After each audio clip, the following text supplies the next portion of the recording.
Welcome to the Dead Right, where forgotten histories rise again. In the university archive's dim light, Professor Elena Wright adjusted her glasses, examining the stack of photographs that had just arrived. As part of a collaborative project to digitize forgotten American photography, the Massachusetts Historical Society had sent these century-old images. As the head of Cambridge University's Digital Preservation Department, Eleanor had seen thousands of old photographs. But something about this particular collection piqued her interest. April 1911, she murmured, reading the faded pencil markings on the first photograph's back. She carefully placed it under the scanner, her trained eyes examining the sepia-toned image of a Victorian home, grand in its day yet somehow foreboding even as a still image. Methodically, Eleanor worked through the stack until she reached a photograph that made her pause. On the porch of what appeared to be the same Victorian house stood a little girl, perhaps 6 or 7 years old. She wore a pristine white dress with a high collar, typical of the Edwardian era, her hair neatly arranged in ringlets. In her arms, she clutched a porcelain doll. There was nothing particularly unusual about the photograph itself. Children with dolls were common subjects in that era when cameras were still novelties for most families. Yet, something about the girl's expression gave Eleanor pause. Unlike the serious, still poses common in photographs of that time due to long exposure requirements, this child's face held what appeared to be a genuine smile. But her eyes, they seemed to look not at the camera, but past it, as if seeing something beyond the photographer. "Dr. Wright." A voice startled Eleanor from her thoughts. Her research assistant, Marcus Chen, stood in the doorway. "It's almost 8 p.m. You've been here since morning. Is it that late already?" Eleanor smiled, rubbing her tired eyes. "I guess I lost track of time. This collection is fascinating." Marcus approached the desk, glancing at the scanner. "Another family archive." "Yes, the Blackwood collection. A Massachusetts family, quite prominent in the early 1900s. The home was in Salem." Eleanor gestured to the photograph of the girl. "Look at this one. There's something about it." Marcus leaned in, studying the image. "Creepy doll," he commented with a slight shiver. "Those old porcelain dolls always look like they're plotting something." Eleanor chuckled. "It's just the fixed gaze." Porcelain dolls were treasured possessions back then. "This one appears to be quite expensive, handmade, probably European." She zoomed in on the digital scan, examining the doll more closely. It wore a dress similar to the girl's, but in a darker shade. Its painted face featured rosy cheeks, delicate red lips, and eyes that were indeed quite lifelike. "What was the family's name again?" Marcus asked. "Blackwood." According to the notes, this would be Amelia Blackwood, the only child of Henry and Catherine Blackwood, Eleanor said, checking the information that had accompanied the collection. Henry was a successful businessman who made his fortune in textiles. They moved to Salem in 1910. Her voice trailed off as she skimmed the remainder of the document. "Oh, how sad. It says the family suffered a tragedy in late 1911. Both parents died in a house fire. No mention of what happened to Amelia, though." "Maybe she wasn't in the house when it happened," Marcus suggested. "Perhaps," Eleanor said, her historian's mind already piecing together a mental timeline. This photo was taken in April 1911, and the fire was in December of the same year, only 8 months later. Eleanor saved the scan and checked her watch. "You're right. It's getting late. Let's continue tomorrow." As Marcus left, Eleanor found herself looking once more at the photograph of Amelia Blackwood. Something in the composition bothered her, though she couldn't quite place what it was. She saved her work and shut down the computer, deciding that fresh eyes in the morning would help. That night, Eleanor dreamed of the Victorian house. In her dream, she stood on the street, looking up at its imposing facade. A child's laughter echoed from somewhere inside, followed by the sound of running footsteps. In a second-floor window, a small figure appeared, a little girl clutching a doll. But as Eleanor looked closer, the doll's head turned, independent of the girl's movement, its painted eyes fixing directly on her. She woke with a start, her heart racing. "It's just because I was looking at that photograph before bed," she told herself, trying to shake off the unsettling feeling the dream had left her with. The next morning, Eleanor returned to the archives early, before Marcus or any of the other assistants arrived. She found herself drawn back to the photograph of Amelia Blackwood. She opened the high-resolution scan on her computer and began examining it more carefully. The Victorian house loomed in the background, its ornate architecture casting strange shadows across the porch where Amelia stood. Eleanor zoomed in on different parts of the image, noting details: the elaborate ironwork on the porch railing, the heavy curtains visible through the windows, the carefully manicured garden that edged the frame. When she zoomed in on Amelia's face, Eleanor noticed something she hadn't seen before. Despite the girl's smile, there was tension around her eyes, a tightness that suggested fear rather than happiness. It was subtle, but as someone who had studied historical photographs for decades, Eleanor had become adept at reading the true emotions behind the composed faces of the past. "What were you afraid of, Amelia?" she whispered. Almost unconsciously, Eleanor moved her focus to the doll in Amelia's arms. Using the digital tools at her disposal, she enhanced the image, clearing away some of the century-old blur. The doll's features came into sharper focus: the painted eyebrows, the carefully crafted porcelain skin, the small nose, and the ruby-red lips that were parted slightly as if in mid-speech. And the eyes. The doll's eyes were not the vacant painted circles common to porcelain dolls of that era. They had depth, seeming almost to reflect light like real eyes. Eleanor zoomed in further, enhancing the resolution as much as the technology would allow. What she saw made her blood run cold.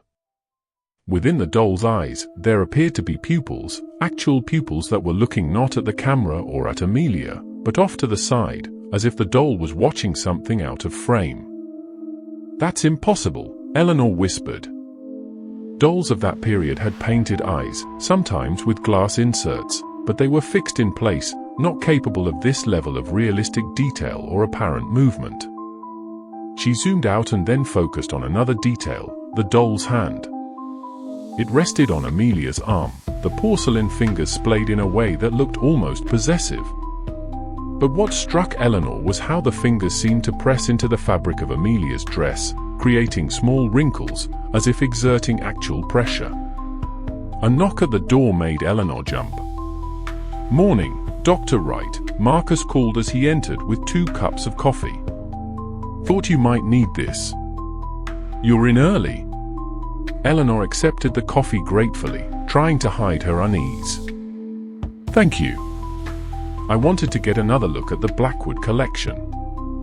Marcus peered over her shoulder at the monitor. "Still on the creepy doll, I see. Do you notice anything unusual about it?" Eleanor asked, moving aside so Marcus could get a better view. He leaned in, studying the enhanced image. "Well, it's definitely one of the more realistic-looking dolls I've seen from that period. The craftsmanship is incredible." "Look at the eyes," Eleanor prompted. Marcus squinted. "They're very detailed, almost like real eyes." He straightened up, taking a sip of his coffee. Must have been a very expensive doll, probably imported from France or Germany. They were making some incredibly lifelike dolls during that period. "Yes, but even the most lifelike dolls had fixed painted eyes," Eleanor murmured. "These look different." Marcus shrugged. "Advanced techniques for the time, or maybe just a trick of the light and the camera."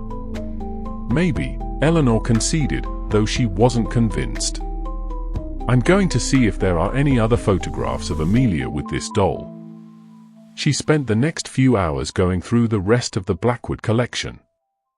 There were several more photographs of the Victorian house, a few formal portraits of Henry and Catherine Blackwood, and various shots of the gardens and interior rooms, but only one other photograph featured Amelia, a formal family portrait where she stood stiffly between her parents, the doll nowhere to be seen. By lunchtime, Eleanor had decided to dig deeper into the Blackwood family history. If there was something unusual about the doll, perhaps the family records might provide some context. Marcus, I'm going to access the Salem Historical Society's database. They might have more information about the Blackwoods. Want me to continue with the scanning while you do that? He offered. Yes, please. Focus on the rest of the collection. I'll let you know if I find anything. Eleanor spent the afternoon searching through digital archives and requesting access to records that hadn't yet been digitized. The Blackwoods, being a prominent family, had left a considerable paper trail, though much of it related to Henry's business dealings and social engagements. She found newspaper announcements of their arrival in Salem, mentions of Catherine's involvement in local charity work, and business records of Henry's textile company. Then she found something that made her sit up straight, a local newspaper article dated November 30th, 1911, just days before the fatal fire. Child's disturbing claims cause stir in Salem community. The Blackwood household has become the subject of concerned whispers following young Amelia Blackwood's troubling assertions regarding her porcelain doll. The child, age 7, has reportedly been claiming that her doll, which she has named Isabel, speaks to her and moves about the house at night. Mrs. Catherine Blackwood has consulted with Dr. Fleming regarding her daughter's vivid imagination, though some neighbors recall the strange circumstances surrounding the acquisition of the doll during the family's visit to Europe last spring.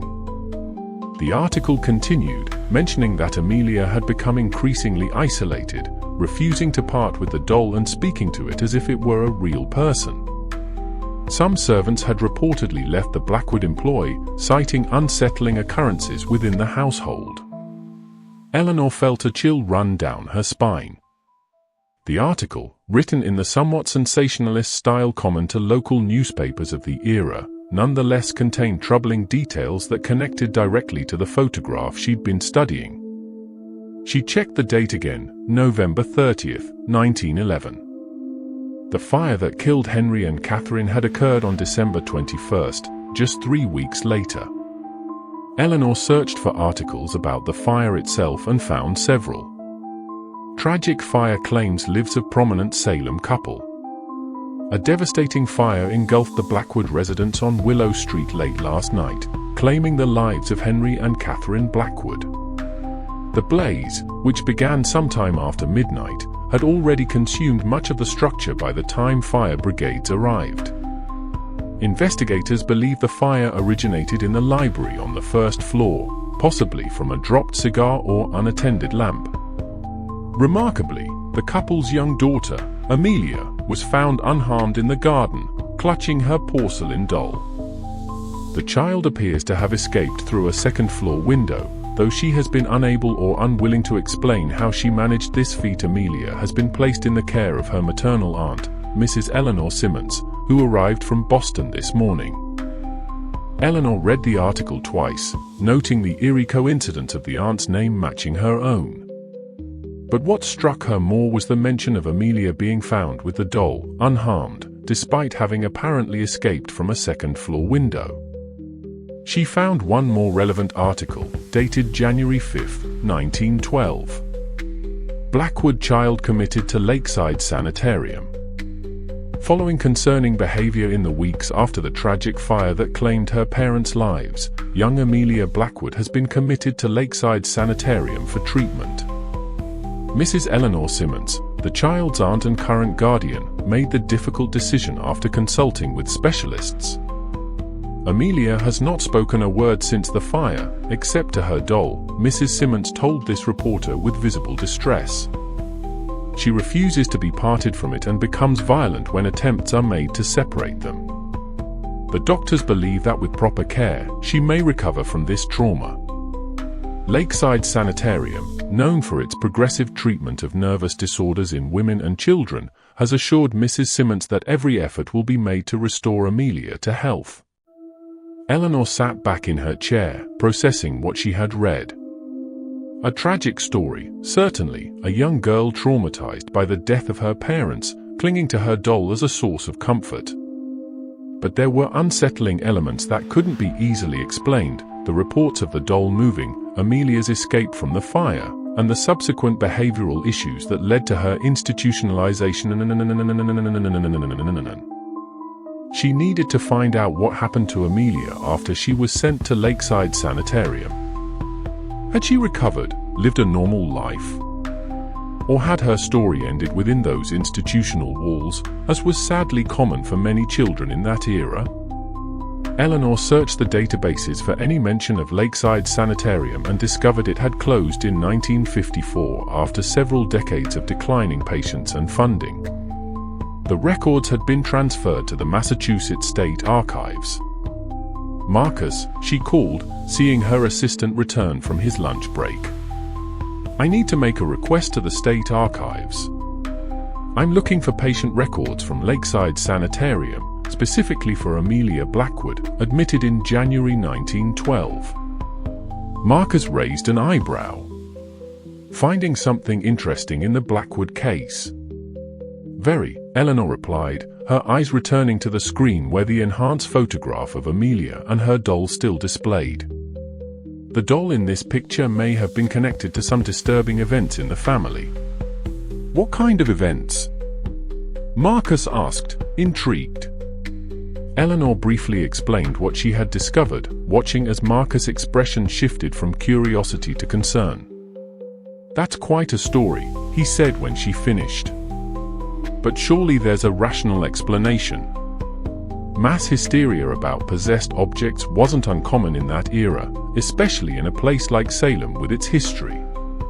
Of course, Eleanor agreed. I'm just following the historical threads.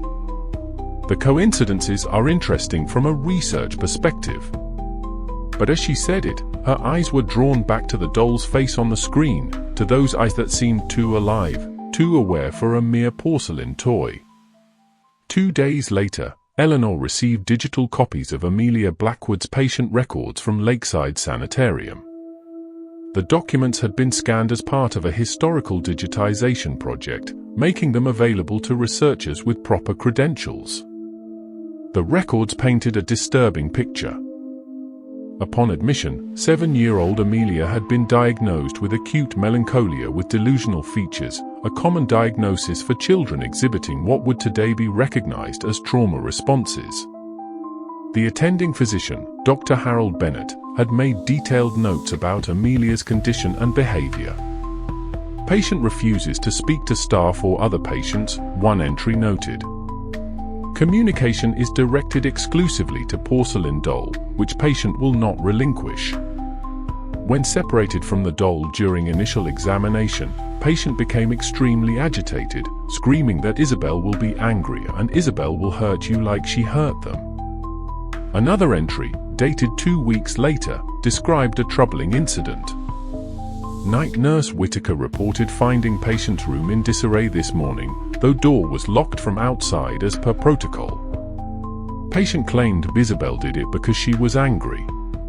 Doll was found seated in rocking chair across room from patient's bed. Nurse Whitaker has requested reassignment to different ward. Subsequent entries documented a pattern of unexplained occurrences in Amelia's room, items moved, personal belongings of staff going missing, strange scratching sounds reported at night.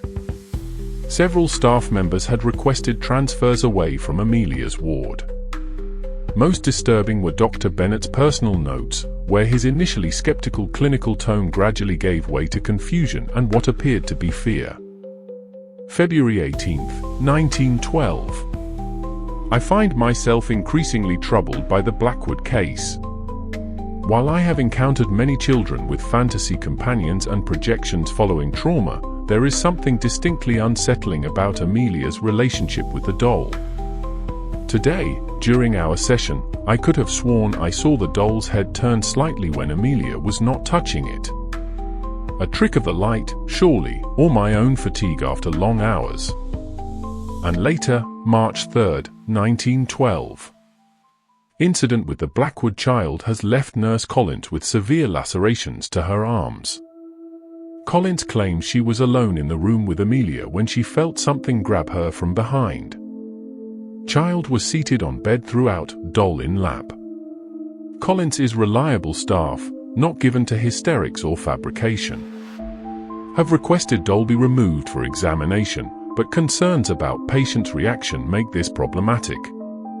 The final entry in Dr. Bennett's notes was dated March 15, 1912. I can no longer ignore the mounting evidence that something beyond medical science is at work in the Blackwood case. Last night, passing by patient's room during my rounds, I distinctly heard two voices, a child's and another, raspier voice that chilled me to the bone. Upon entering with orderly Mason, found only Amelia, apparently asleep, the doll seated beside her pillow. As I approached the bed, I observed what appeared to be movement from the doll's head, turning toward me with such fluid motion that I stepped back in alarm. Mason did not observe this, his attention on the patient. I have requested consultation with Dr. Frederick from Boston University, who has studied abnormal psychology extensively. Until then, I have ordered constant supervision for Amelia and instructed staff not to be alone with her, or more specifically, with the doll. After this entry, there was a gap in the records. The next document was a death certificate for Amelia Blackwood, dated March 23, 1912. Cause of death was listed as heart failure resulting from unknown fever.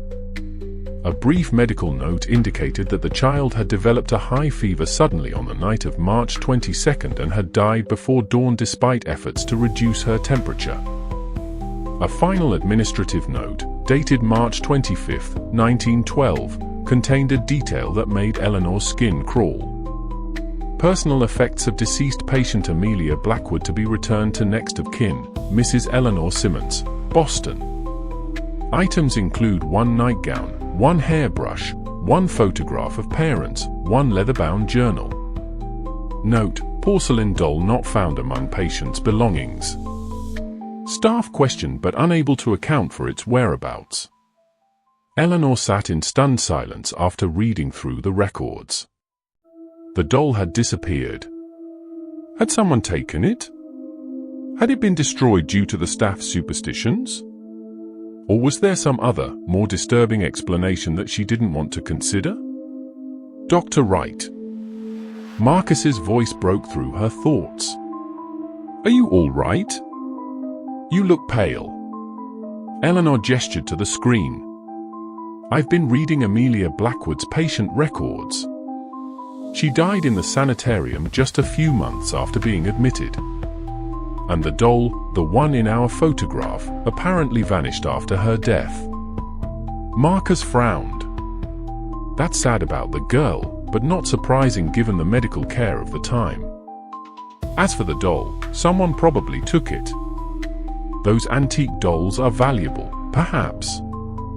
Eleanor conceded, though she wasn't convinced.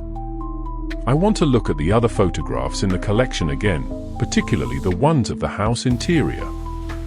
Maybe the doll appears in those as well. She opened the scans of the interior photographs, formal shots of the drawing room, library, and main staircase of the Blackwood home. Nothing unusual appeared in any of them, and the doll was nowhere to be seen. Then she opened an image she had previously overlooked, a photograph of what appeared to be Amelia's bedroom. It showed a neatly made bed with an ornate headboard, a small writing desk, a bookshelf filled with children's books, and a rocking chair near the window. The room was empty of people, but on the rocking chair sat the doll, positioned as if looking out the window. Eleanor zoomed in on the doll, enhancing the image as she had done with the porch photograph. From this angle, only the back of the doll's head was visible, its porcelain neck and the edge of its face just barely turned toward the camera. That's odd, Eleanor murmured. What is? Marcus asked, looking over her shoulder. This photograph was clearly staged, like the others of the house interior. Everything is arranged perfectly, the room is immaculate. But why place the doll in the rocking chair looking away from the camera? It's an unusual composition for a formal interior photograph of this era. Maybe Amelia put it there and they just took the picture without moving it, Marcus suggested. Maybe, Eleanor said slowly. But professional photographers of this period were meticulous about their compositions. Every element was deliberately placed. She zoomed in further on the window beside the rocking chair. Look at this. In the glass of the window, there was a faint reflection, the doll's face, reflected in profile. Even in the grainy reflection, those same unusually realistic eyes were visible, seeming to stare directly at the camera through the reflection. It's as if it knew it was being photographed, Eleanor whispered, then immediately felt foolish for saying it aloud. Marcus gave her a concerned look. Dr. Wright, maybe you should take a break from this. You've been intensely focused on these photographs for days now. Eleanor nodded, suddenly aware of the tension in her shoulders and the headache forming behind her eyes. You're right. I'll go get some lunch and clear my head. As she stood up, her elbow knocked against the mouse, causing the image on screen to scroll slightly, revealing the lower part of the window in greater detail. Eleanor froze, staring at what had just been revealed. There, barely visible in the glass reflection, was another figure standing behind the photographer, a woman in dark clothing, her face indistinct, but her posture suggesting she was watching the photographer work. This in itself wasn't unusual, it could have been Catherine Blackwood or a household servant. But what caught Eleanor's eye was that the woman appeared to be holding something, half hidden in the folds of her dress. Something small with a pale face. There's another doll, Eleanor said, pointing to the reflection. Marcus peered at the screen. I can barely make anything out in that reflection. It's too distorted. I need to enhance this further. Eleanor sat back down, her lunch forgotten. Using specialized historical photography software, she worked to clarify the reflection, adjusting contrast and sharpness to bring out details in the murky glass. Gradually, the figure in the reflection became slightly clearer. Definitely a woman in dark clothing standing in the doorway of the bedroom, and what she held was indeed another doll, similar in style to the one in the rocking chair, but with subtle differences in the clothing and hair. Two dolls, Eleanor murmured. The newspaper article only mentioned one doll named Isabel. And look, they're nearly identical. She returned to the photograph of Amelia on the porch, examining the doll she held. Then she compared it to the doll in the rocking chair. They were remarkably similar, with the same style of clothing and hair, but upon close inspection, there were small differences. The doll on the porch had a slightly different hairstyle and what appeared to be a small brooch on its dress that the rocking chair doll lacked. I need to find out more about these dolls, Eleanor decided. The newspaper mentioned the doll was acquired during a trip to Europe. I should see if there are any records of that trip. Over the next several days, Eleanor's research led her deeper into the Blackwood family history. She discovered that Henry and Catherine Blackwood had indeed visited Europe in early 1911, traveling through England, France, and Eastern Europe. A diary kept by Catherine, digitized as part of a collection of women's travel writings, mentioned their visit to a small village in Romania, where they had encountered an elderly doll maker. The old woman's skill is remarkable, Catherine had written. Her creations possess such lifelike quality that one almost expects them to speak. Henry thinks the price excessive, but I have convinced him that Amelia would treasure such a unique gift. The doll maker was most insistent that we purchase two, claiming they are sisters and should not be separated, though I found this notion fanciful. The second doll shall make a fine birthday present for Amelia later this year. Eleanor sat back, processing this new information. 2 dolls. Purchased in Romania, a region steeped in folklore and superstition. The connection to the mysterious reflection in the window photograph was becoming clearer. She continued reading Catherine's diary, finding a troubling entry from shortly after their return to America. Amelia has formed an unusual attachment to her new doll, which she has named Isabel. She speaks to it constantly and insists that Isabel speaks back. I would dismiss this as childish fancy, but there is something in her manner that disturbs me. She seems almost fearful at times, particularly when the doll is not in her direct sight. I have decided to delay giving her the second doll for now. Subsequent entries documented Catherine's growing concern about Amelia's relationship with the doll and strange occurrences in the house, objects moved or broken, unexplained noises at night, servants giving notice without clear explanation. The final entry, dated just 2 weeks before the fatal fire, was particularly chilling. I can no longer ignore the change in our household since that doll entered it. Last night, I woke to find Amelia standing beside my bed, Isabel clutched to her chest. She's angry that her sister is still in the trunk, my daughter whispered. She wants me to open it. I have not told Amelia about the second doll. How could she know of its existence? Henry dismisses my fears, but tomorrow I shall remove that cursed thing from our home while Amelia is at her lessons. The second doll I will burn. I should have heeded my instincts when that old woman insisted we take both, her eyes so knowing, so cold. The diary ended there, with no indication of whether Catherine had carried out her plan to dispose of the dolls. Given the newspaper reports and sanitarium records, it seemed clear she had not succeeded, at least not with the doll called Isabel. Eleanor had been so absorbed in her research that she barely noticed the archives gradually emptying as evening approached. When she finally looked up, she found herself alone in the vast room, the only light coming from her computer screen and a small desk lamp. As she gathered her notes, preparing to leave, she felt a strange sensation, as if she were being watched.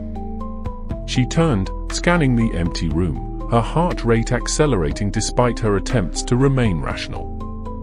"Hello," she called out. "Is anyone still here?" Only silence answered her. Shaking off the feeling, Eleanor shut down her computer and packed her bag.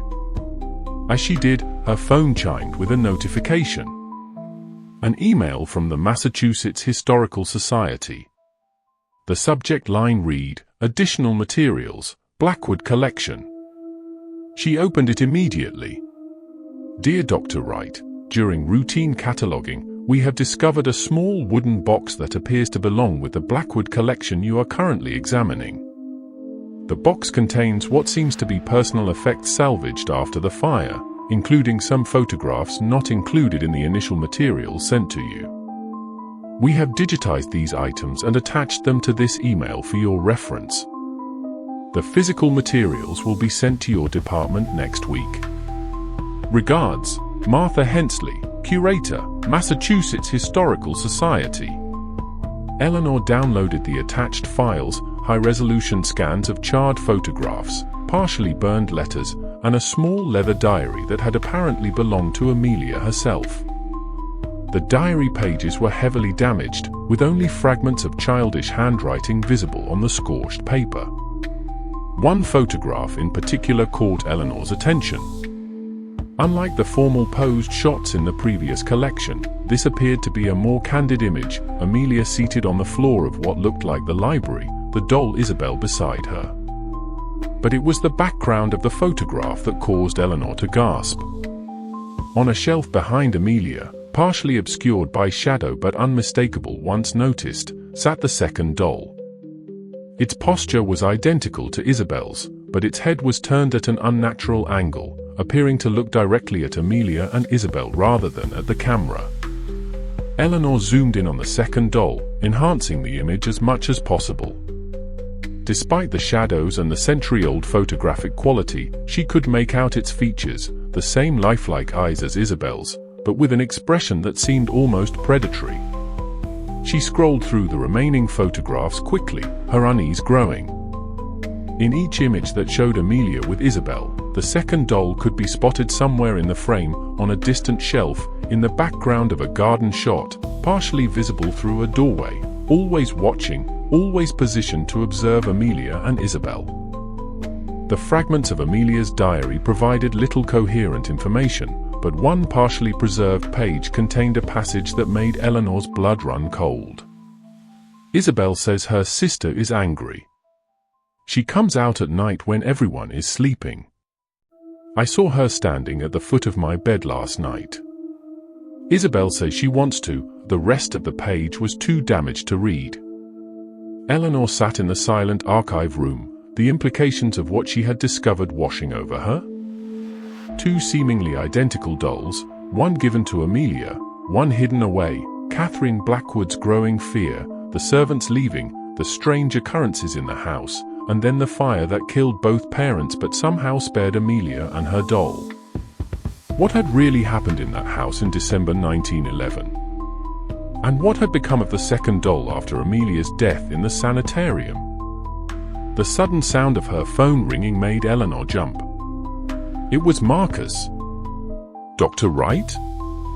Are you still at the archives? It's past 9 p.m. Is it?" Eleanor hadn't realized how late it had gotten. "I lost track of time. The Historical Society sent additional materials from the Blackwood collection. Marcus, you won't believe what I found. Can it wait until tomorrow? I'm worried about you. You've been obsessing over this case for days now." "I'm not obsessing," Eleanor said defensively, though she knew there was some truth to his concern. "It's just historically significant. I'll head home now, but first thing tomorrow, we need to look at these new materials together." After saying goodbye to Marcus, Eleanor gathered her things and made her way through the darkened university corridors to the parking lot. The entire drive home, she couldn't shake the image of those two identical dolls, one always watching the other, always lurking in the background. At home, Eleanor tried to distract herself with mundane tasks, making dinner, answering emails, preparing for an upcoming lecture.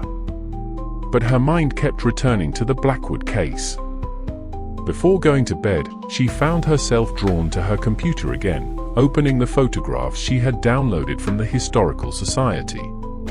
She went through them more systematically this time, examining each for any details she might have missed in her initial shock. In one particularly damaged photograph, she could just make out a family scene, Henry and Catherine Blackwood seated in the drawing room, Amelia on a small chair nearby with Isabel in her lap.